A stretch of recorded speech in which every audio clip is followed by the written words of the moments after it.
അപ്പോൾ നമ്മൾ ഇന്ന് ഉണ്ടാക്കാൻ പോണത് ഒരു ചോക്ലേറ്റ് പുഡിങ്ങാണ്. അത് കുറച്ച് ട്രെൻഡിങ് ആയി കളിക്കുന്ന സാധനമാണ്. ഞാൻ ഈസി ആയിട്ട് ഉണ്ടാക്കാനും പറ്റും. സംഭവം കേരളത്തിലൊന്നും ആരും ഉണ്ടാക്കണത് ഞാൻ കണ്ടിട്ടില്ല. ഇതിൻ്റെ ഉണ്ടാക്കുന്ന പ്രോസസ്സ് കുറച്ച് വിയേർഡായി തോന്നും. നമുക്ക് ആദ്യം തന്നെ മനസ്സിലാവും, ഇതൊരു അബദ്ധമായിരിക്കും.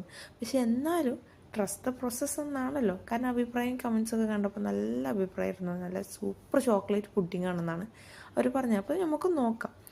അപ്പോൾ എന്താണെന്ന് വെച്ചാൽ ഈസി ആയിട്ട് 3 മുട്ട പുഴുങ്ങാം, കുറച്ച് കൊക്കോ പൗഡർ, കുറച്ച് ഹണി, കുറച്ച് വാനില എസൻസ്, പിന്നെ പാൽ. ഇത് അടിച്ചെടുത്ത് കഴിഞ്ഞാൽ ഭയങ്കര നല്ല ടെക്സ്ചറിൽ നമുക്കൊരു പുഡിങ് കിട്ടും.